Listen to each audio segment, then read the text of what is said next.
السلام عليكم، ازيكم؟ عاملين ايه؟ يا رب تكونوا بخير. معاكم اسماء البستاوي، والنهارده هنتعلم مع بعض ازاي تعملي شنطه للاطفال بطريقه سهله وبسيطه جدا، وكمان هقولك ازاي تغيري الحجم بتاعها لو عايزاها اكبر شويه او كمان اصغر بطريقه سهله وبسيطه جدا. يلا بينا نشوف الخامات والطريقه مع بعض. واول حاجه هستخدمها هنا هو خرز اللولي زي ما انتم شايفين، لكن مقاساته مختلفه. معايا هنا مقاس 10 زي ما انتم شايفين كده، واحتاج كمان مقاس 8. عايزه اقول لكم لغايه هنا او فكره اساسا ان الخرز احجامه مختلفه، دي فكره الشنطه عموما، او اي شنطه عايزه يبقى فيها تدرج في المقاسات، الخرز هو اللي بيديك الفكره دي. هستخدم هنا خيط مقاس 60، وطبعا هستخدم المقص والزراديه علشان اقدر اشد الخيط بتاعي. واول حاجه هبتدي ان انا اتجنب كده خرز مقاس 8 واشيله على جنب، وكل شغلي دلوقتي هيبقى على مقاس 8 مقاس 10. تمام. هبتدي ان انا اخد قطعه كده من الخيط، وهبتدي ان انا الضم فيها 4 خرزات بحيث ان انا اعمل غرزه رباعيه عاديه جدا. تمام. اهم حاجه بساوي الخيط بالشكل ده، وهبتدي ان انا اعمل غرزه رباعيه عاديه خالص. اهم حاجه في الشغل ده ان انا دايما برجع بنفس الخيطه اللي انا طالعه بيها من الخرزه مره تانية، بحيث ان انا اعمل حلقه او دايره اسحب منها طرف الخيط التاني، بحيث ان الغرزه بتاعتي تبقى مظبوطه وشغلي يبقى مظبوط. تمام. بالشكل ده كده اتكونت معايا الغرزة الرباعية، وبنفس الطريقة ببتدي ان انا اكررها لغاية ما اعمل صف. انا محتاجة الصف بتاعي يبقى عبارة عن 9 غرز رباعية، لكن دايما انا بعملهم لغاية رقم 8 او الرقم اللي هو اللي قبل الاخير، علشان رقم 9 او الرقم الاخير دوت انا بعمل فيه خطوة بحيث ان الخيط بتاعي يتغير الاتجاه بتاعه، واقدر ان انا اشتغل الصف الجانبي. كل اللي انا بعمله دلوقتي بعد ما عملت الغرزة الاولانية، بيبتدي ان انا اخد 3 خرزات مش 4. طرف بحط فيه خرزة واحدة بس، والطرف التاني ببتدي ان انا احط فيه الخرزتين التانيين.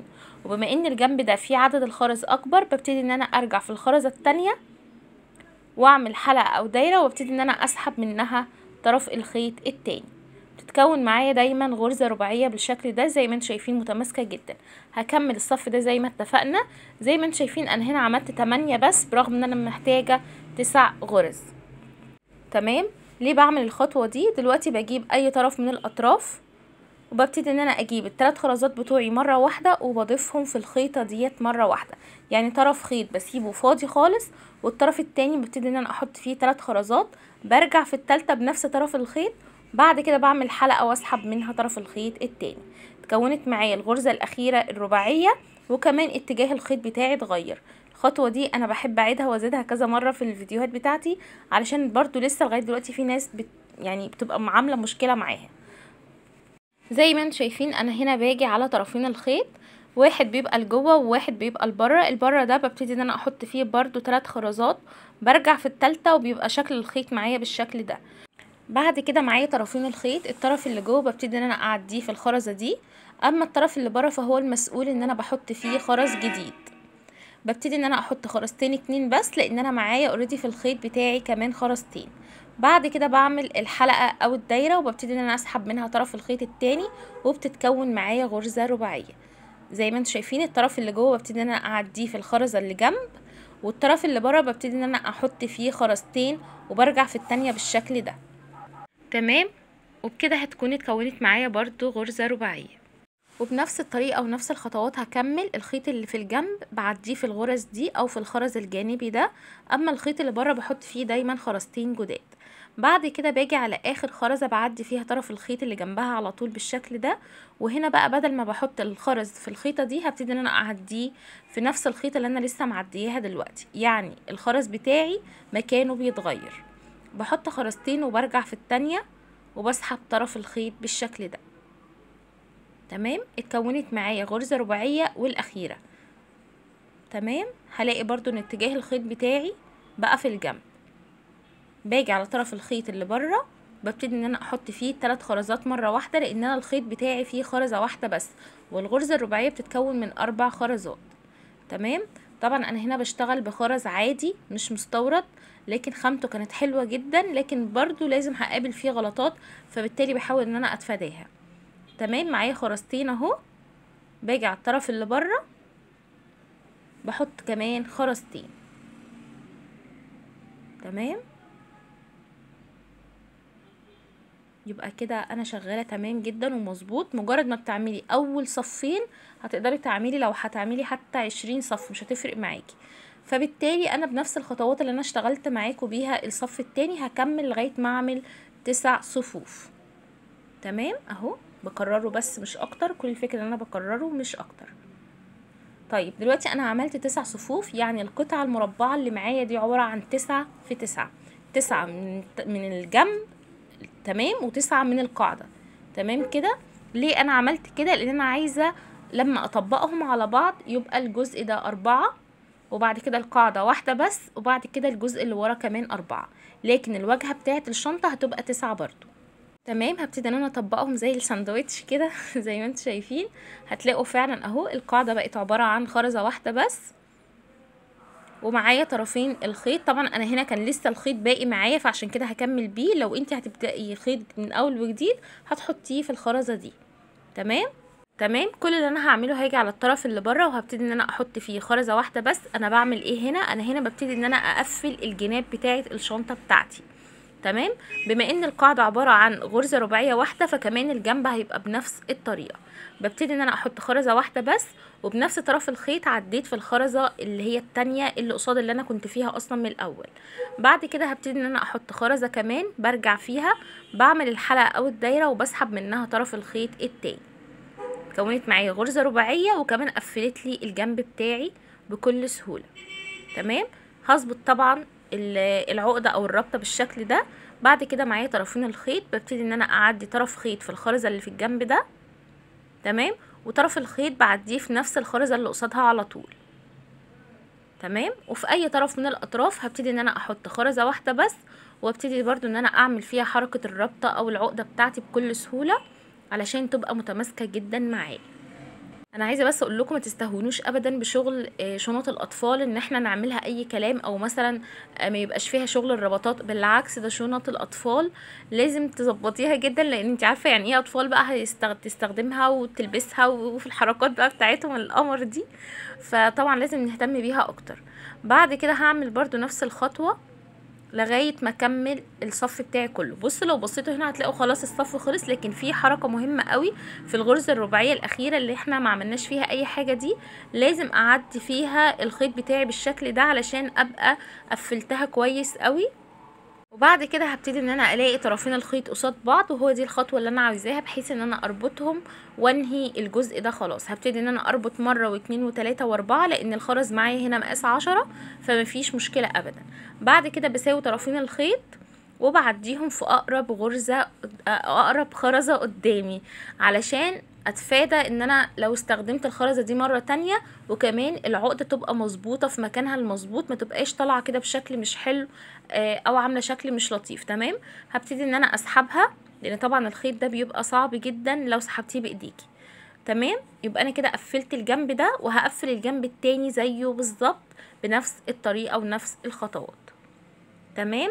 هنا بعد ما خلصت الشنطة او خلصت اهم جزء في الشنطة بالشكل ده، طبعا للوهلة الاولى تقولي لا شكلها كده مش مفتوح ومقفلة مقاساتها صغيرة، لكن عايزة اقولك مجرد ما انا هضيف دلوقتي الخرز التاني اللي هو مقاس 8 هتلاقي الشكل اتغير معاكي. كده مقاس 10 انا مش هستخدمه تاني، الشغل اللي جاي كله هيبقى بمقاس 8.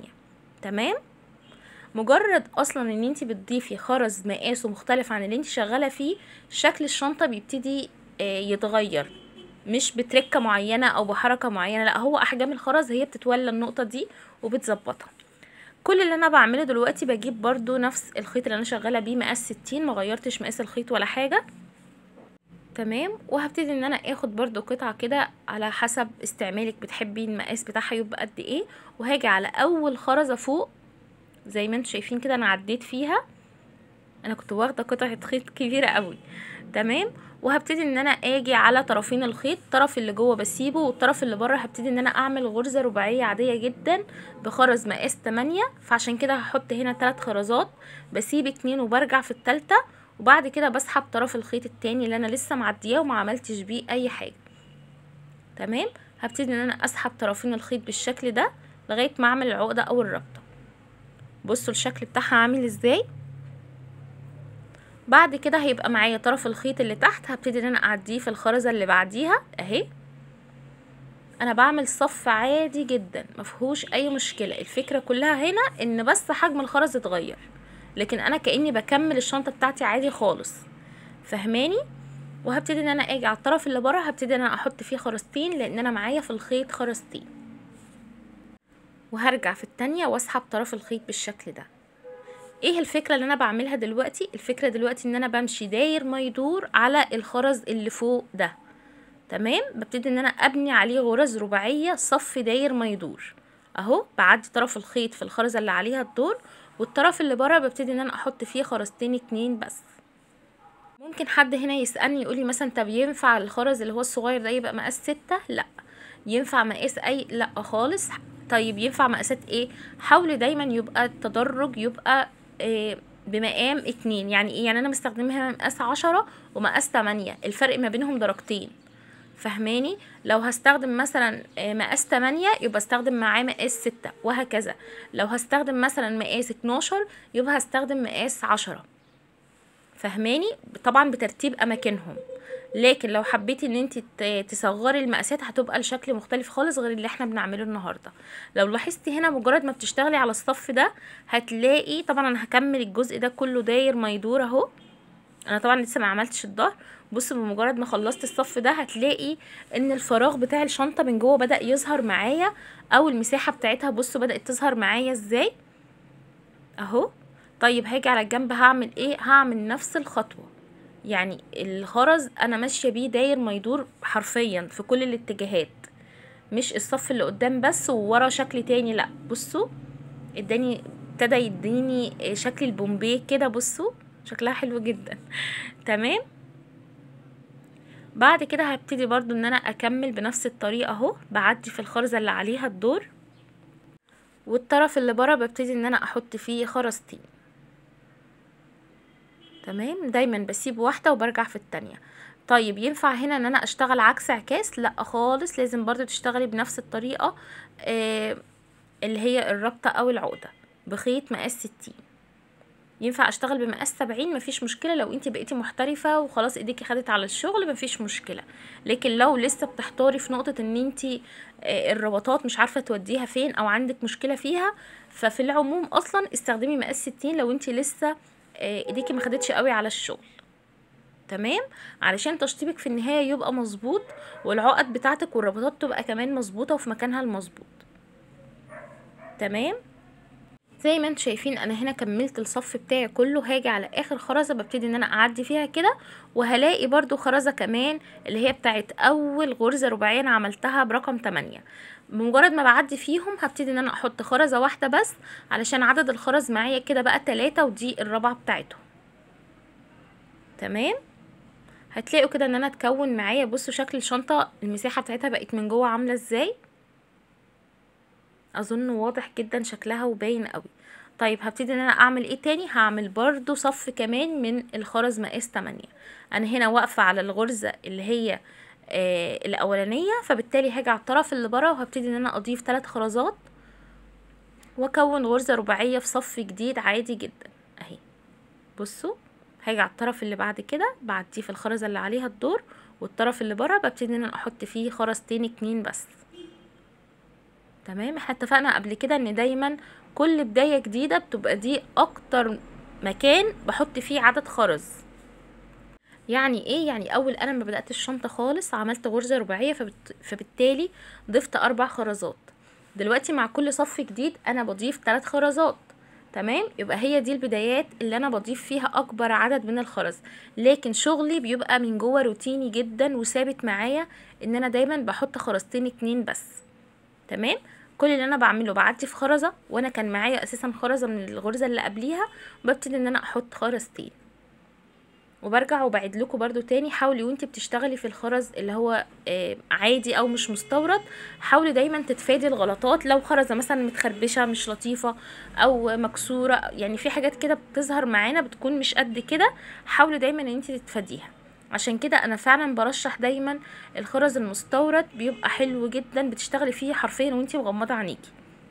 زي ما انتم شايفين بصوا اهو انا شغاله الصف اللي بعد كده بعدي في خرزه خرزه من دولت، وباجي على اللي بره بحط خرزتين لغايه ما اكمل كل الجزء ده داير ما يدور. انا هنا بقول لكم علشان هعمل الشغل ده وارجع لكم تاني. كل اللي انا بعمله اهو، حبيت بس ان انا ااكد عليكم الجزء ده اهوت. انا بعمل الغرزه اللي قبل الاخيره بنفس الطريقه ونفس الخطوات. وبالنسبه برضو للناس اللي مثلا لو الخيط خلص معاكي ومش عارفه تعملي ايه، في فيديو كامل على الخطوه دي لوحديها على اليوتيوب هنا على القناه بتاعتي. تمام اهو، هي دي بقى الخطوه اللي انا عايزاكي تاخدي بالك منها. بعيدها لك تاني اهو.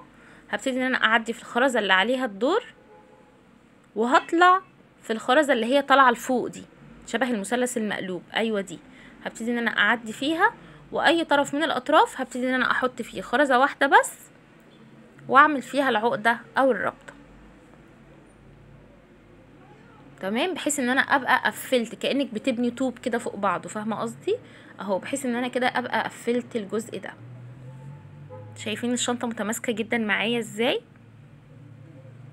هبتدي ان انا اعمل صف كمان. طيب المفروض ان انا ابني او اعمل كام صف بعد ما عملت رقم 10 او الخرز بتاع مقاس 10؟ المفروض ان انا اعمل من 3 ل4 صفوف. تمام، علشان تديكي الشكل البومبي وشكلها يبقى حلو، وفي نفس الوقت تبقى فيه مساحه البنوته تحط فيها اي حاجه هي عاوزاها. انتوا عارفين طبعا ان السن ده اصلا بيكون لسه مش معاه الموبايل، يعني المفروض يعني ان هو ما يبقاش معاه، بس يعني بتاخد حاجات بقى زي مثلا فلوس، تاخد مثلا لعبة، تاخد بونبوني، تاخد بقى الحاجات دي، فاهميني؟ بس فانا هكمل برضو هنا بنفس الخطوات وبنفس الطريقة لغاية ما اعمل الصف الثالث والرابع كمان بنفس الطريقة والخطوات. زي ما انتم شايفين انا هنا عملت 4 صفوف من رقم 8 او خرز مقاس 8 اهو. بصوا ده بيكون شكلها يعني تحت 4 وفوق كمان 4. بصوا شكلها عامل ازاي. طيب بمجرد ما بعمل الشنطة وبخلص الجزء ده ببتدي ان انا الاحظ ان في جزء طالع كده وجزء مستقيم. تمام، شايفين اللي طالع ده بيبقى الوش بتاع الشنطة، اما المستقيم اللي ورا ده اللي بعمل منه القلاب علشان اقدر اركب الجزء ده بكل سهولة. طيب هعمله ازاي؟ زي ما انتم شايفين انا الجزء اللي ورا ده عبارة عن 9 غرز رباعية زي القاعدة او زي كمان الواجهة بتاعت الشنطة. احنا اتفقنا ان الواجهة والظهر عبارة عن 9. تمام، فانا هبتدي ان انا اعمله، هبتدي ان انا ابني غرز رباعية علشان اعمل القلاب. هبتدي ان انا ابنيهم هيبقوا 7، يعني انا هشتغل على 7 غرز رباعية بسيب خرزة واحدة بس وبشتغل على اللي بعديها على طول. يعني انا المجموع معايا 9، هسيب واحدة من الجنب ده وواحدة من الجنب ده، يبقى المجموع اللي في النص اللي انا هبني عليه القلاب هيبقى 7 غرز رباعية. كل اللي انا بعمله بعدي طرفين الخيط او بعدي طرف الخيط زي ما انتم شايفين كده، طبعا ده خيط جديد. وبعد كده بعد ما بعدي طرف الخيط بصوا بيبقى الشكل معايا كده اهو. انا سايبه واحده بس وببتدي برقم 2. هاجي على الطرف اللي بره وهبتدي ان انا احط 3 خرزات زي ما اتفقنا احنا دايما في الصفوف الجديده. ببتدي ان انا اعمل 3 خرزات مره واحده اهوت. بعد كده ببتدي ان انا ارجع في رقم 3 بحيث ان انا اعمل العقده او الربطه بتاعتي، وبكمل الصف ده بكل سهوله مفيهوش اي مشكله. نفس الخطوات اللي انا عملت بيها داير ما يدور ان انا بعلي بغرز رباعيه او بطلع بيها، برضو في القلاب بعمل نفس الخطوات. لكن الفكره هنا ان انا مش همشي بيها داير ما يدور، انا همشي بيها على 7 خرزات بس اهوت. انا في التانية بنفس الطريقه بعدي كده طرف الخيط. تمام، وباجي على طرف الخيط اللي بره وهبتدي ان انا اضيف فيه خرزتين اهو. هتتكون معايا كمان غرزة رباعية، يبقى انا كده ببني القلاب بتاع الشنطة. طيب هل ممكن اعملها عدد اقل من كده؟ مفيش مشكلة، ممكن تعمليها 5. يعني احنا معانا 9 وانا هنا بعملهم 7، انتي ممكن تعمليهم 5 برضو مفيش مشكلة. بس الافضل عشان نبقى صراحة مع بعض رقم 7 هيكون افضل معاكي. فانا همشي الصف ده بنفس الطريقة ونرجع تاني مع بعض. وبعد ما مشيت الصف كله هاجي بقى على اخر خرزة وهبتدي ان انا اعدي فيها طرف الخيط بالشكل ده. لكن المرة دي انا مش هحط الخرز في الخيط اللي بره، هحطه في نفس الخيط اللي انا لسه معدياه ده. تمام، يعني هنا مكان الخرز بيتغير، هحطه هنا، احط خرزتين 2 بس. وهبتدي بقى ان انا اول ما اعمل الخطوه دي وارجع فيها وابتدي ان انا اعمل الحلقه او الدايره واسحب طرف الخيط، هتتكون معايا غرزه رباعيه وهتقفل لي الصف ده، وكمان هتلاقي اتجاه الخيط بتاعك لفوق. تمام اهو. هاجي على الطرف اللي بره وهبتدي ان انا احط فيه 3 خرزات عشان اعمل غرزة رباعية جديدة، وابتدي ان انا اطلع بالغرز الرباعية بالصفوف كمان علشان اعمل القلاب بتاعي بكل سهولة اهو. بصوا اهي كونت معايا اهي وسهلة وبسيطة. على فكرة دي من الشنط اللي ما بتاخدش خرز كتير، لكن بجد في الاخر بيبقى شكلها حلو جدا، وكمان تقدري تغيري كل الالوان بتاعتها. فانا هكمل بنفس الطريقة او نفس الخطوات لغاية ما اعمل 4 صفوف في 7. تمام، يبقى انا طلعت 4 صفوف والعرض 7، 4 صفوف نفس عدد 4 صفوف اللي انا عملتهم اصلا في الجسم بتاع الشنطة. بصوا شكلها بيكون عامل ازاي، شكلها بجد كيوت وحلوة قوي. كل اللي انا هعمله دلوقتي هبتدي ان انا اعمل القفل بتاع الشنطة. هبتدي ان انا اعمله ازاي، هجيب خرزة لولي برضو مقاس 16 او 14، بس 16 طبعا افضل لانها بتكون كبيرة وبيكون شكلها حلو جدا. وبجيب خرز كمان مقاس 6 او 4 زي ما تحبي مفيش مشكلة. بصوا ده بيكون شكله. طبعا كل ده بيتباع بالوزن وتقدري تاخدي منه الكميات اللي انت عايزاها مفيش اي مشكلة. بعد كده هبتدي ان انا اركبهم. طيب هل ممكن اركب قفل؟ مفيش مشكلة، لكن بصراحة مش حلو. يعني الطريقة اللي احنا هنعملها النهاردة دي بتكون شكلها بجد حلو قوي في شغل الاطفال. تمام، كل اللي انا هعمله هبتدي ان انا اجيب خيطة. طبعا انا الخيط هنا برضو مقاس 60 وممكن تخليه 70 مفيش مشكلة. بعدي فيها الخرزة عادي جدا بالشكل ده. بعد كده ببتدي ان انا ارجع فيها مرة تانية كأني بعمل عقدة او ربطة كده اللي احنا بنشتغل بيها. بعد كده بعدي طرف الخيط التاني في العقدة اللي انا عملتها. انا عارفة ان الخيطة دلوقتي ممكن تبقى باينة في النص، لكن انا ما عنديش مشكلة. انا بعمل الخطوة دي علشان الخرزة معايا تبقى ثابتة ما بتتحركش ولا يمين ولا شمال. تمام، بعد كده ببتدي ان انا احدد الجزء بتاعي زي ما اتفقنا احنا هنا 9 خرزات. هبتدي ان انا اقسمهم 4 في الجنب ده و4 في الجنب ده، وهاجي على المنتصف اللي هي معايا دي وهبتدي ان انا اشتغل عليها. هشتغل على تالت واحدة تحت. تمام، ادي 1 2 3. تمام، هي دي اللي انا هشتغل عليها. هبتدي ان انا اجيب اهي الخرزة معايا ثابتة اصلا مش بتتحرك، وهبتدي ان انا بعد ما عديت وظبطت المكان بالظبط هبتدي ان انا اعدي كده طرف الخيط بالشكل ده من هنا. تمام اهو، وطرف الخيط التاني هعديه في نفس الخرزة اللي قصادها على طول لكن العكس. يعني انا طلعت الخيط بالشكل ده، المرة دي هرجعه بالشكل ده. تمام، بحيث يبقى المكان ده محكم جدا ومظبوط قوي معايا. تمام، كان ممكن ما بينش الجزء ده، لكن لو لاحظتوا هنا الخيط اصلا ما كانش راضي يعدي. وعادي جدا انا بجيب مثلا دبوس كده او ابرة او اي حاجة، ابتدي ان انا اعدي كذا مرة في الخرزة. تمام، لغاية ما اعدي الخيط فيها. ميزة بقى الخرز الاكريليك هو كده ان دايما بيبقى فيه زي نفس كده بسيط ممكن تقدري تستخدميه، لكن الخرز الازاز بيبقى صعب جدا. انت ممكن اساسا لو عملتي خطوة زي ديت في الازاز ممكن تلاقي الخرزة اتكسرت معاكي. بصوا انا عديت بكل سهولة ازاي. بعد كده كل اللي انا محتاجة اعمله ان انا اقرب طرفين الخيط دولت لبعض علشان ابتدي اربطهم وانهي الجزء ده. فهو ده اللي انا هعمله، هبتدي ان انا اقرب طرفين الخيط لبعض من خلال الغرز الرباعية اللي حواليها لغاية ما يتقابلوا سوا، وابتدي ان انا اربطهم وانهي الجزء ده ويبقى خلاص الجزء ده انتهى معايا. تمام اهو، داير ما يدور كده حواليها عشان كمان انا عايزة اللولاية دي تكون ثابتة جدا معايا ومظبوطة كمان معايا. بالظبط كده زي ما انتم شايفين كده بقت ثابتة معايا وجامدة جدا. بعد كده هبتدي بقى ان انا اعمل الدايرة اللي بتبقى عليها علشان تبقى مظبوطة. بجيب كده الخيط. تمام، بعد كده ببتدي ان انا باجي برضو على المنتصف 3 من هنا و3 من هنا ادي 6 والسبعة بتاعتهم اللي في النص. ببتدي ان انا اعدي فيها طرف الخيط بالشكل ده، طرف بسيبه فاضي خالص مش بحط فيه اي خرز، والطرف التاني هو اللي هحط فيه عدد الخرز اللي انا محتاجاه علشان يبقى على قد اللولاية بالظبط. بصوا تمام، الطرف ده هسيبه والطرف اللي هناك ده هبتدي ان انا احط فيه عدد الخرز، مش بقسمهم ما بينهم هما الاتنين. تمام، وهقول لكم ليه دلوقتي. تمام، ببتدي كده ان انا الضم الخرز بتاعي عادي جدا. انا هنا تقريبا لضمت حوالي 10 خرزات او 9. طبعا ده بيبقى بناء على حجم الخرزة بتاعتك. لو الحجم الخرزة بتاعتك 16 زي اللي انا شغالة فيها بيبقى حوالي 10 خرزات. تمام اهو، لازم تظبطي العدد هنا كويس قوي علشان ده القفل بتاع الشنطة، ولا يبقى سايب جامد ولا يبقى مشدود قوي. تمام، حوالي 9 خرزات كده مظبوطه معايا اهي، رغم ان انا عارفه العدد، بس بصوا لازم تقيسي الحركه دي. بعد ما بعمل الخطوه دي اساسا طرفين الخيط قصاد بعض همت، بصوا اهو، هبتدي ان انا اربطهم عادي جدا. تمام اهو، هبتدي ان انا اربط مره واتنين وتلاته واربعه لغايه ما يبقى مربوط معايا كويس جدا ومتماسكه معايا جدا. طيب ليه انا من البدايه ما عملتش الخرز قسمته على جزئين؟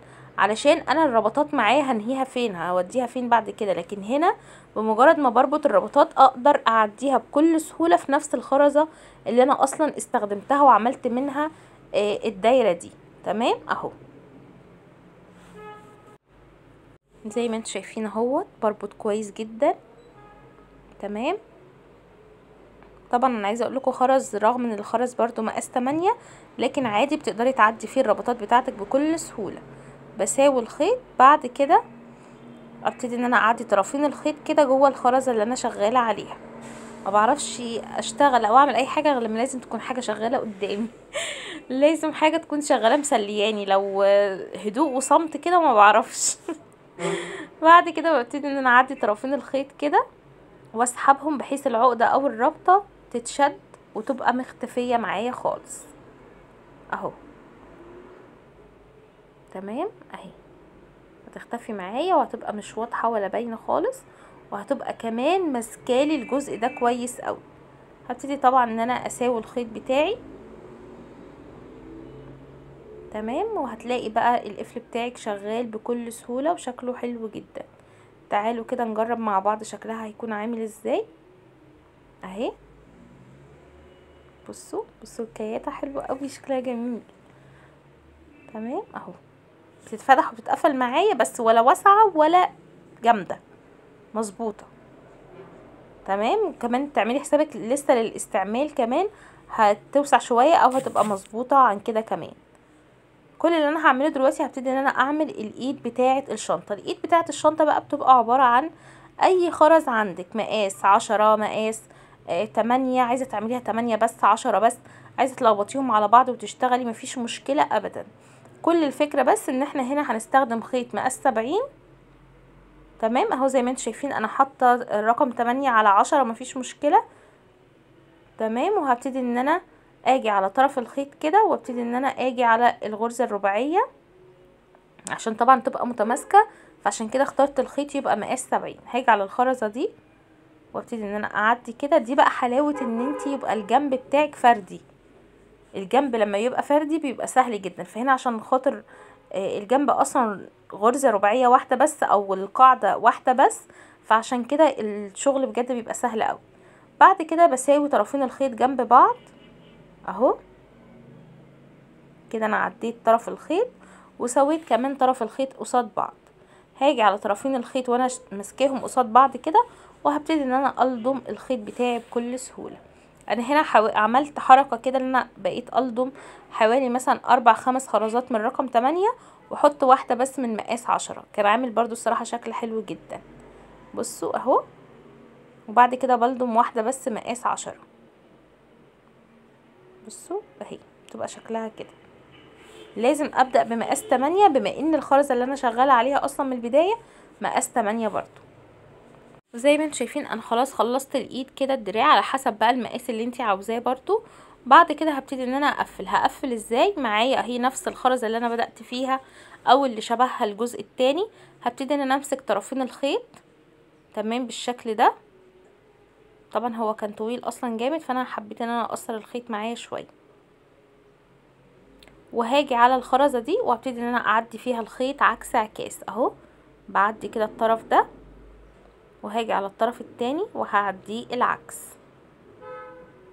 تمام اهو.